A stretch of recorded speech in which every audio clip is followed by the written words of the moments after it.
in the 1971 song You Never Cry Like a Lover, the Fifth Dimension sang, Monday, Monday is so good to me, Monday morning, all I hoped it would be.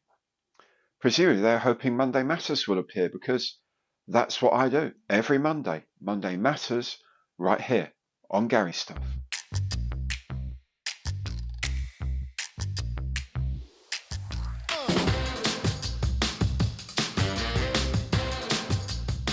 Hello there, I'm Gary. Welcome to my channel and welcome back if you've been here before. Today indeed is Monday Matters. As usual, I'll have a look at the news of the week. I'll have a quick report on what I've been up to on my bench. And of course, I'll be announcing this week's kit of the week. All these bits come as chapters. You can hop backwards and forwards as your heart desires. Now, if you like the show, please do remember, Imperial thumbs up on the like button below because every like counts. And if you haven't done so yet, please do subscribe to the channel and hit the bell, and you'll be notified of all my future videos as they're published.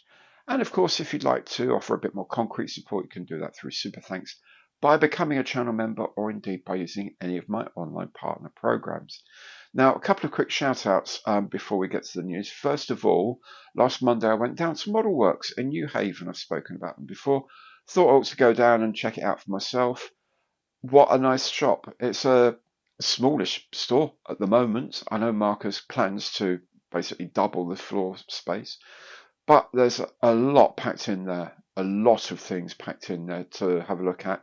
Some great kits, some really interesting kits, and some classics as well. So, really good mixture. Cars, planes, boats, ships, space things, you name it, it's probably in there somewhere. Amazing guys running it. Really helpful, really kind, really, people go in just to have a nose around. They'll happily chat with them for a while, just chat about model making, or about models. Bloke came in, oddly enough, looking for a model Spitfire, but a very particular one that crashed onto his house in 1941, ran out of petrol, couldn't quite make it into Northolt and crashed into the top of his house or his parents' house. And, he's looking for a model of that. So the guys are going to do the research and tell him exactly, not just what type of Spitfire it was, but probably work out the markings for him and make sure he's got all of that to make his kit and maybe even help him make a little diorama of his house as well. I would not be surprised at all. Lovely people, generous, fun, very, very knowledgeable, and I wish them every success. Oh, and there's a really nice, Italian coffee shop deli type thing next door as well. If you're a bit thirsty or fancy a bite, ciabattas and things like that. That are very nice.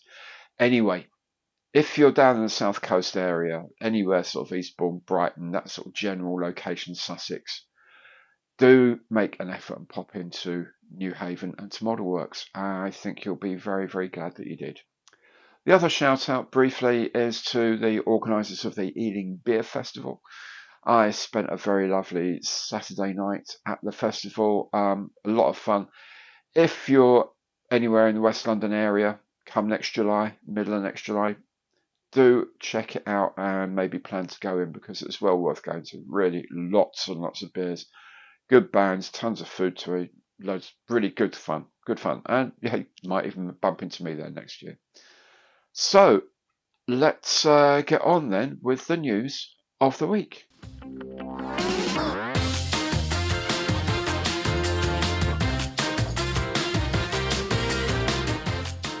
Prop has announced a 1/48 scale kit of the Polikarpov i16 Type 5. This is a starter kit, so it doesn't have loads of photo etch or resin parts, but has the same fine mouldings. Prop normally does several versions of the type, so expect many more i16s soon.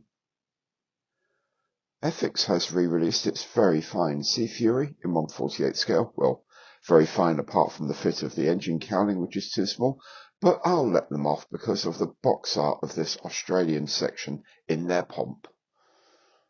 They have also just released the 3000 weight general service truck in 1/35 scale, I guess buoyed up by the success of the Katie ambulance.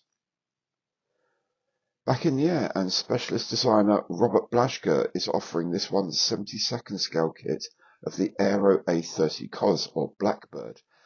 Designed in 1929, the A34 has the look of a gypsy moth with all the curves straightened out. The kit is available to order as an on-demand 3D resin print.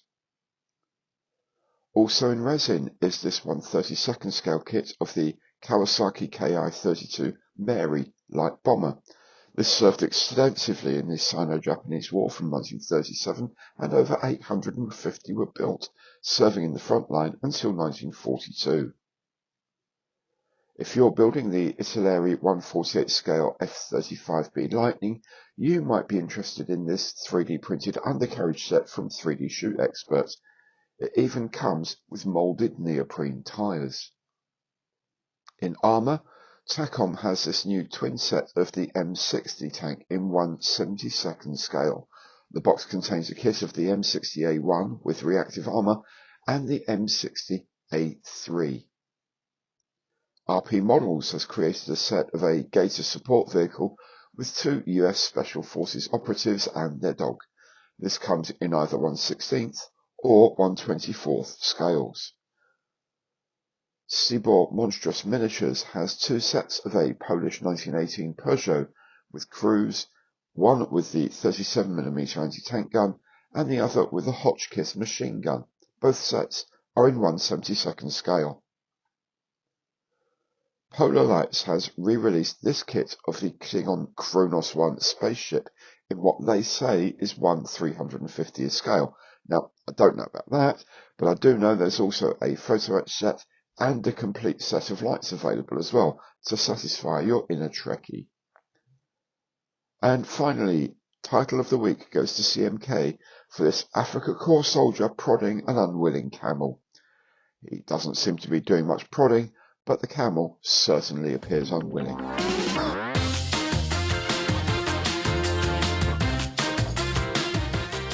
On my bench this week, I have had the OV10 Bronco in 1/72 scale from ICM. What a lovely kit. I really enjoyed making it. The only downside, and I stress it is the only downside, is the blasted pitot tube on the nose that is moulded into one fuselage half and will get broken. It did, and I lost it, so I had to make up something else. Other than that, it's a stunningly nice kit, as detailed as you want it to be. One of those things where you could leave off 1 or 2 pieces and probably not notice it, but if you want to be absolutely sure you got everything there, it's all there. Lovely kit, lots of choice. Really enjoyed making it. So if you're thinking of a Bronco, then the ICM one is absolutely definitely the way to go. Trust me on that. 1/72 scale, and indeed the 1/48 is lovely. Also tried out some of their paints on this model really for the first time and liked them a lot. As it comes out very matte. I mean properly matte finish, which I really like because you can see where you need to recover bits very easily. I did a pre-shade technique on it and it was delightful. So yeah, can't recommend it enough. If you're going to get it and you haven't got the paints already, get the ICM set that comes with it. Brilliant. Really, really well worth getting. I also reviewed a couple of airbrushes this week from Gaahleri, one with a trigger, one with a regular double action lever on the top. Lovely brushes, and I use them both constantly now. Those are my go-to brushes. The one with the thing at the top there I use for detail and for pre-shading, and the trigger one for larger areas, doing the coating on top of the pre-shade, because you can get a really gentle coat going and watch it dry right in front of you. And it's just really comfortable for long use. It's all varnishing as well. It's superb for varnishing, priming and things like that. So 2 great airbrushes. If you're tempted by one or the other, or even both, there is a discount code. I'll put the discount code in the information box underneath here as well. It is already under the video. That code lasts for the rest of this month, so up to and including the 31st of July, you'll get 15% off the list price. Okay. So that kind of brings me on to this week's